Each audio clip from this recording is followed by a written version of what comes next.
விழுப்புரம் கலைஞர் அறிவாலயத்தில் பொதுமக்கள் அஞ்சலிக்காக வைக்கப்பட்டுள்ள விக்கிரவாண்டி எம்எல்ஏ புகழேந்தியின் உடலுக்கு அமைச்சர்கள், சட்டமன்ற உறுப்பினர்கள், கட்சி தொண்டர்கள், பொதுமக்கள் உள்ளிட்ட பலர் அஞ்சலி செலுத்தி வருகின்றனர். இதுகுறித்த மேலும் விவரங்களோடு இணைகிறார் செய்தியாளர் தாமோதரன். தாமோதரன், வணக்கம். கூடுதல் விவரங்கள்.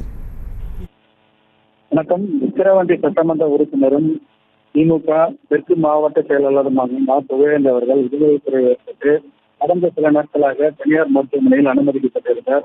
சென்னை தனியார் மருத்துவமனையில் அனுமதிக்கப்பட்டிருந்த அவர் சிகிச்சை முடிந்து நேற்று முன்தினம் வீடு திரும்பியிருந்தார். வீடு திரும்பி அவருக்கு மருத்துவர்கள் ஓய்வு எடுக்க வேண்டும் என அறிவுறுத்தியிருந்த நிலையில் அவர் நேற்று தமிழக முதலமைச்சர் மு.க. ஸ்டாலின் அவர்கள் கலந்து கொண்ட பிரச்சார பொதுக்கூட்டத்திற்கு வந்தார். அப்பொழுது அவருக்கு மயக்கம் ஏற்பட்டு உடனடியாக அங்கிருந்து அவர் முண்டியம்பாக்கம் அரசு மருத்துவக் கல்லூரி மருத்துவமனைக்கு கொண்டு செல்லப்பட்டார்.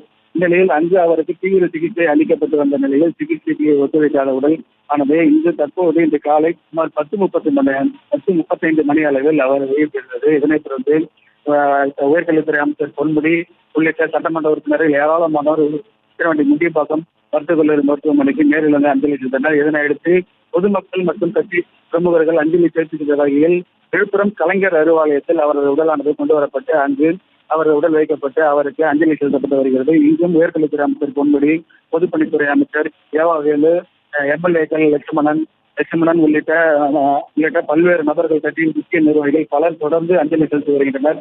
இவர் கடந்த 45 ஆண்டுகளுக்கு மேலாக சட்டமன்ற உறுப்பினர் மற்றும் பல்வேறு பதவிகளில் இருந்துள்ளார்.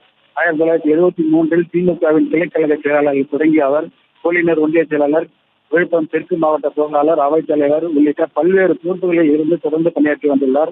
கட்சி திமுக பல்வேறு பொறுப்புகளில் தொடர்ந்து பணியாற்றி வந்த இவர் தற்போது உயிரிழந்த நிலையில் விழுப்புரம் தெற்கு மாவட்ட திமுக மட்டுமின்றி விழுப்புரம் திமுகவினர் மிகுந்த சோகத்தில் ஆழ்த்தியுள்ளனர். தற்பொழுது விழுப்புரம் கலைஞர் அறிவாலயத்தில் வைக்கப்பட்டுள்ள அவரது உடலுக்கானது பொதுமக்கள் கண்ணீர் மல்க அஞ்சலி செலுத்தி வருகின்றனர். விவரங்களை வழங்கியமைக்கு நன்றி தாமோதரன்.